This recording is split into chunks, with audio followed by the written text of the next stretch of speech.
Hello people, welcome to the second part of my review of my Yamaha Thundercat. Now if you remember, when I did the first review, I'd owned the bike for about 2 weeks, and I thought I'd do another one for you guys, because I've owned the bike now for just over a year. It's just coming up to that, or it's gone past it.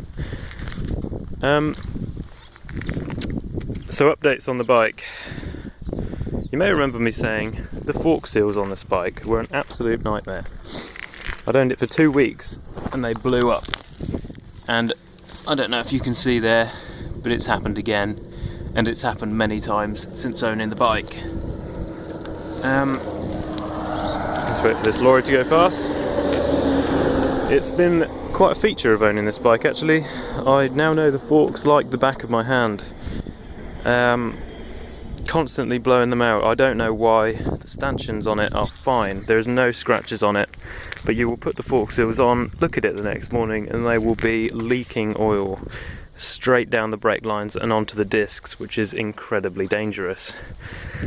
Other things that have happened with the bike, there hasn't been many, there's not much to note fortunately, but a major one which happened about 2 weeks ago is that the collector box had a big nice rotten hole in it, which was £180 to change, which is bloody annoying, but it's 15 years old, the bike now, and it was on the original pipes, so you can't really complain too much. That's what happens when you buy an old bike.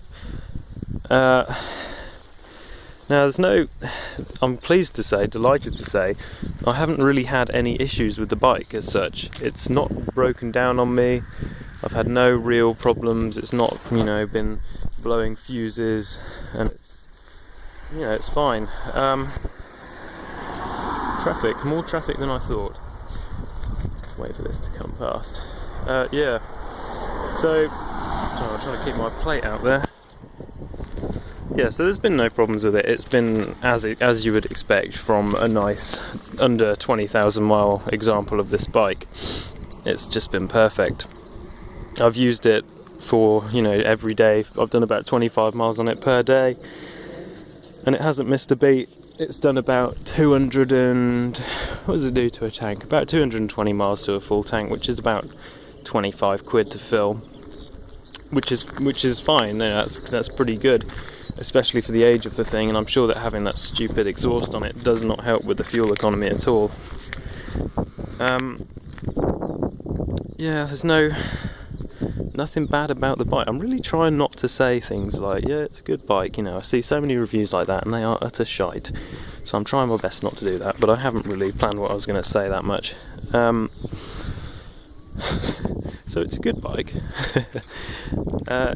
As you would expect, this is, as I said before in the last video, if you've seen it, I came up from an F-Star 400, and the main thing which I've liked about this bike is the seating position and the ride on it. You are sat, it's like having a fared Honda Hornet, it's just so comfortable, and you get to college without your internal organs, coming out of your arsehole, which is nice because the suspension is quite soft.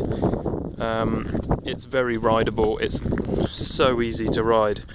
You can just throw it into corners and it's very forgiving.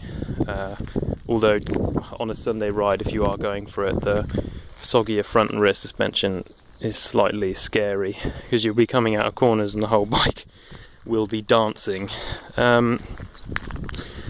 Yeah, it's trying to think of other points. Tyre wear's good, depending on how you ride it, I guess.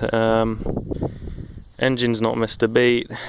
Unfortunately, I haven't come off this one, touch wood, and everything has been holding up. I think I've got a slight crack in the fairing from where I dropped it in the lawn at home, but that was my own stupid fault. You can't really blame Yamaha for that. You might be looking at this review thinking, oh, I'd quite fancy one of these for a winter hack, and you could do that on this, it'd be fantastic for that, but it's just too nice. My advice would be to just, get a cheaper one, because these things can be absolutely fantastic for not a lot of money.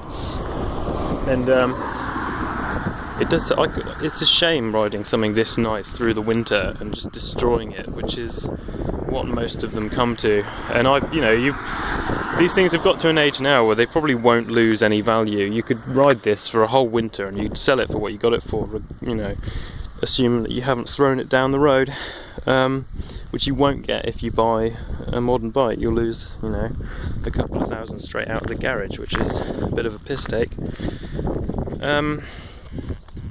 Yeah, so it's really, you know, this is the follow-up from the last one, and it's very similar. I've owned it for a year and it's been as good as it has been since I've got it. It's not missed a beat. It's been the most reliable bike I've ever owned, the easiest bike I've ever ridden. It's easier to ride than a 125, I'd say, apart from the weight. And yeah, buy one. If you want winter hack, you're on a tight budget and you can't afford an R6 or something like that, just it's brilliant. I wouldn't recommend you take it on track days. You can do that, by all means, take it on a track, but it is just soggy as hell and it's not built for that. You ride it for 5 minutes and you know that this is not a track bike. People say, oh, it's, you know, it won the super stock championships and things like that. Well, yeah, it did, but how much of that gear on those bikes is what's on the bike you buy? I'm pretty sure that it's not a lot. Right, so I'm going to cut this one a bit short. It's not quite as long as the last video. I'd just like to say thank you actually for everyone that has watched, liked or commented on the last video. I got an overwhelming response. There's about 11,000 views on that video now, which I really was not expecting. So thank you very much. And for those of you that haven't seen that video, just flick on my channel and you'll find it straight away. I've only got about 3 videos on there. And hopefully there will be more videos to come. As I said in the last video, I'm at university and it's finding the time to do these is not easy. I'm hoping to get a helmet cam and do some vlogging, but money for that is tight, and it hopefully should happen over the summer, but I can't guarantee that. So thank you again for watching this video. I don't expect this will get the same response as the last one, but thank you very much for watching, and I hope that I can bring you more of the similar, you know, same stuff as this, or send me some things you'd like to hear. I could do an FAQ video. Just tell me what you want to hear.